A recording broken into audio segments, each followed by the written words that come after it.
এ সময় আমার প্রিয় শিক্ষকের নির্দেশনায় একটা বিষয়ের উপর গবেষণামূলক লেখার কাজ করতে গিয়ে বিভিন্ন লাইব্রেরিতে পড়ে থাকতাম সারাদিন। ফলে ঠিকমতো খাবার দাবার বা পানীয় জল গ্রহণ করা হতো না। যতই প্রাণপ্রাচুর্যে ভরা তরুণ হই না কেন, হয়তো সেজন্যই একটা সময় শয্যাশায়ী হয়ে পড়লাম আমি। ডাক্তারের পরামর্শে পরীক্ষা নিরীক্ষার পর যা বোঝা গেল, আমি জন্ডিসে আক্রান্ত হয়ে আশঙ্কাজনক অবস্থায় পৌঁছে গিয়েছি।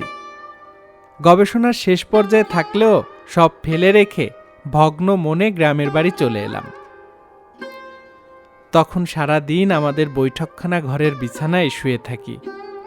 বাবা মার নির্দেশে কোথাও যাবার অনুমতি নেই, মানে নট নরণচরণ আর কি। বাবা যেখানে যে কবিরাজি দাওয়াই পান তাই এনে খাওয়ান আমাকে। তবে সকাল সন্ধ্যা স্নান করার বিরাম নেই।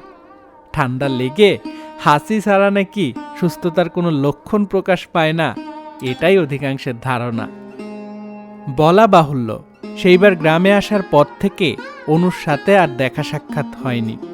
তবে তা নিয়ে তেমন একটা মাথা ঘামাই না, কারণ জীবন মৃত্যুর সন্ধিক্ষণের থেকে রোমান্টিকতা মনে না আসাই স্বাভাবিক।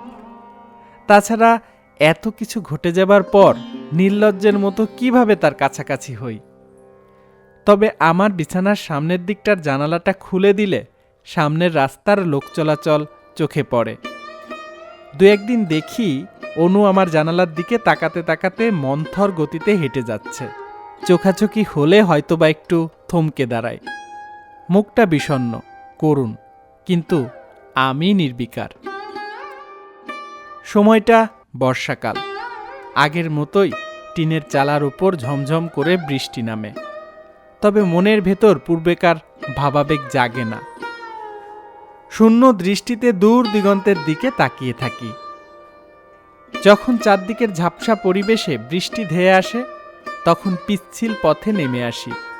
জলধারায় ভিজি বটে, কিন্তু তেমন কোনো অনুভূতি কাজ করে না। কোথায় যেন হারিয়ে গেছে সেই রাখালি সুর। ছাতিম গাছটার তলা দিয়ে সামনে এগিয়ে যাই, তবে কখনো অনুকে দেখলে পেছন ফিরে চলে আসি।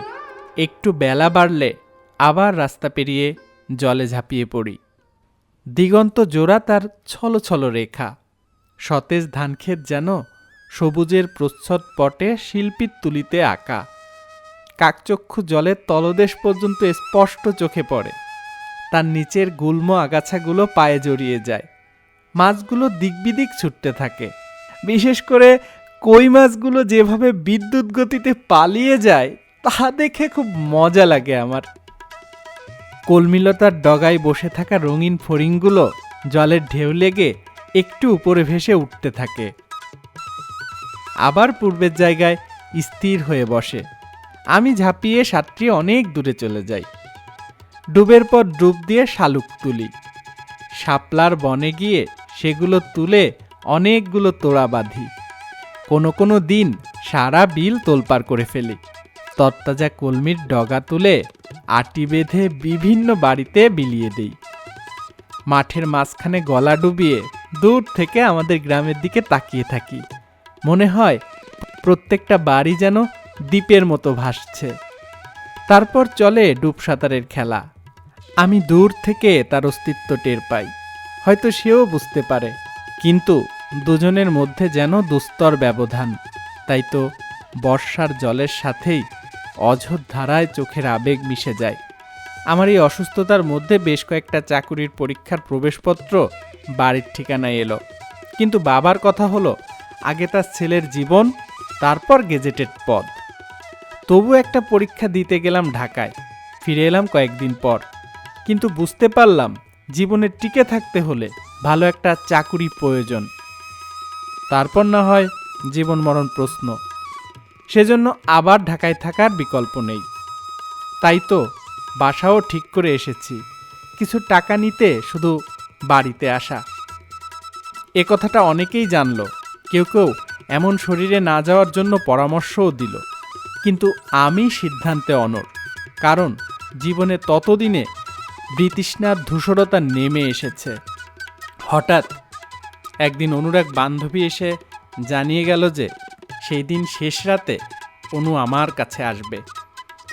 কি সব নাকি বলার আছে তার। তখন শীতকাল প্রায় শেষের দিকে, বাতাসে অবশ্য তীব্রতা তেমনটি নেই। রাতটাও অন্ধকার, তারাভরা আকাশ দেখা যাচ্ছে জানালা দিয়ে। সেদিন দরজায় সিটকিনি দিলাম না, কারণ রাতের বেলা বেশ শব্দ হতে পারে। আমার দু চোখে ঘুমের ছিটে ফোঁটা নেই, মনের মধ্যে ব্যাপক তোলপাড়, দ্বিধাদ্বন্দ্ব কাজ করছে একই সাথে। আচ্ছা, কি কথা বলবে অনু? আমিই বা কি বলবো? সে আসার পরে কিভাবে তাকে রিসিভ করব? সে কি একা আসবে নাকি সাথে কেউ থাকবে? কপালের দুপাশের শিরাগুলো তখন যেন দপ দপ করে ছিঁড়ে পড়তে চাইছে।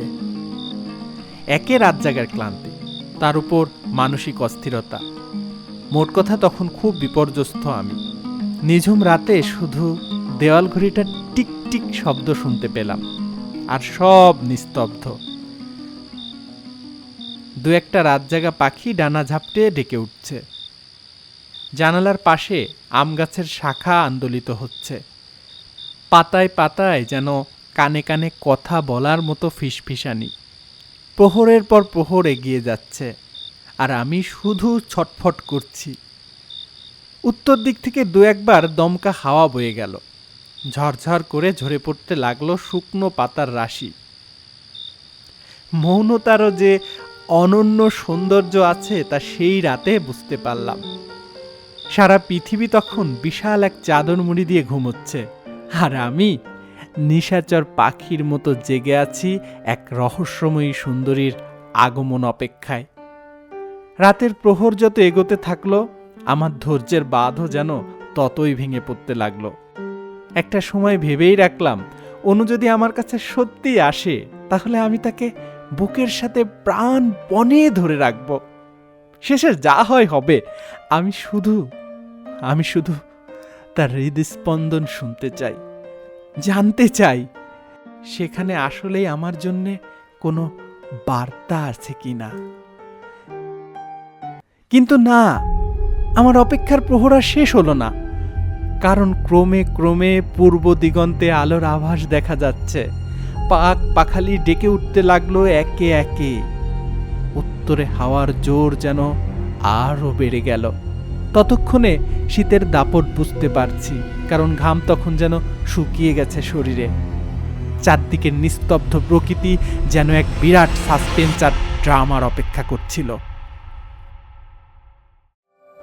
কিন্তু বুঝে গেল, অসমাপ্ত খেলার শেষ বাঁশি বেজে গেছে। ঝাপসা দিগন্ত জুড়ে যেন ধ্বনিত প্রতিধ্বনিত হতে লাগলো হাহাকার। আর সে আসবে না, না, না, না। আমি অনুভব করলাম এক রূপবতী মেয়ের নৈশ অভিসারের সীমাবদ্ধতা। অনিশ্চিত ভবিষ্যতের কথা ভেবে তার সিদ্ধান্তহীনতায় ভোগার যন্ত্রণা। সেই সাথে এটাও বুঝতে পারলাম, আমার জীবনে অনু অর্থাৎ অনামিকা সান্যালের পর্ব শুরু না হতেই শেষ হয়ে গেল।